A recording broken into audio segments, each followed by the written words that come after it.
Tersenyum Kembali, karya Fitria Minda Latifah, dibacakan oleh penulisnya sendiri. Namaku Feli. Aku bukan orang yang banyak bicara, dan aku juga tidak suka bersosialisasi dengan orang lain. Karena ingatan tertentu dalam hidupku, aku tidak pemaaf dan cenderung jahat kepada orang lain. Orang yang bisa membuatku tersenyum adalah orang yang telah menjaga dan mencintaiku dengan sepenuh hati sejak aku masih kecil. Di taman belakang, aku fokus menulis dan memikirkan apa yang harus ditulis selanjutnya. Tapi membuatku sedih, karena kata-kata yang kutulis. Aku menghela nafas dan merobek lembaran itu, lalu melemparnya ke sembarang tempat. Kemudian, aku beralih ke pot bunga yang menarik perhatianku. Tanaman itu berbeda dari yang lain. Tanaman itu sama sepertiku. Dulu kuat, tapi sekarang tidak. Karena tidak mendapatkan perhatian. Aku masuk ke dalam mengambil air dan kembali lagi untuk menyirami tanaman yang menyedihkan itu. Lalu, aku meletakkannya di tempat yang terkena sinar matahari sehingga dia dapat berdiri kembali dan menjadi lebih baik. Aku melihat ada seorang pria yang berdiri di sebelahku. Pria itu adalah Vino. Pria yang tidak kukenal itu selalu saja mengganggu dan mengikutiku. Hanya ada keheningan sesaat sebelum dia berbicara hal-hal yang membuatku kesal dan berakhir dengan pertengkaran. Kemudian aku pergi dan meninggalkannya sendirian.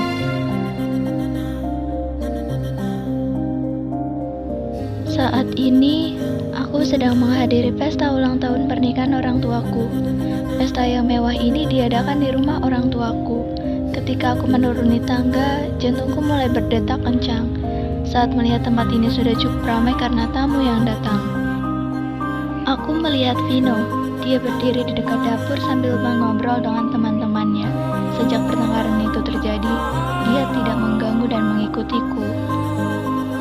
Ketika aku sedang berbicara dengan orang tuaku dengan senyuman yang melekat pada wajahku, aku merasa ada seseorang yang terus menatapku.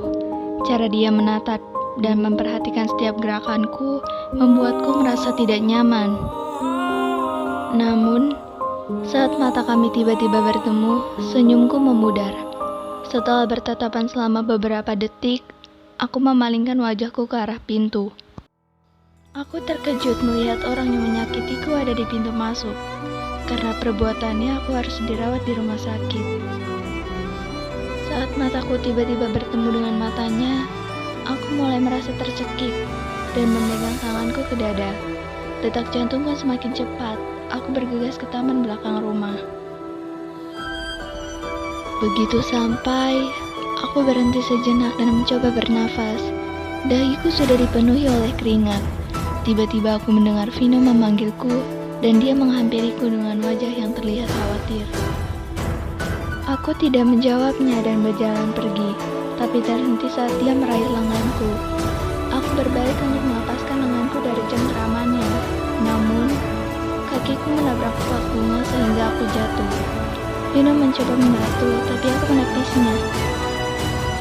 Feli, aku mendengar seseorang memanggil namaku dari balik bau Vino, dan suara itu membawa kembali rasa sakit dari masa lalu.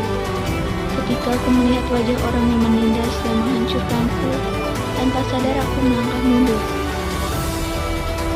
Dia meminta maaf padaku dan mengakui kesalahannya, tapi aku tidak bisa menjawab apapun.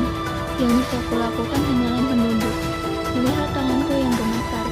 Kemudian, sesuatu yang tidak terduga terjadi. Aku melihat tangan besar milik Vino menarik rah baju orang itu dan meninju wajahnya dengan keras ke tanah. Lalu, Vino membisikkan sesuatu di telinga orang itu, sehingga orang itu pergi dengan ketakutan. Vino berbalik menatapku. Aku menatapnya bingung, tapi juga takjub. Aku belum pernah merasakan perlindungan dari seseorang yang baru saja kutemui. Vino mendatangiku dengan senyuman dan mengatakan sesuatu yang menyentuh hatiku. Ayo bawa kembali garis ceria itu bersama, ucap Vino. Sejak kejadian itu, kami menjadi dekat, Karena ada Vino di sisiku, aku menjadi sering tersenyum. Hidupku yang sebelumnya gelap kini menjadi cerah karena dia bersamaku.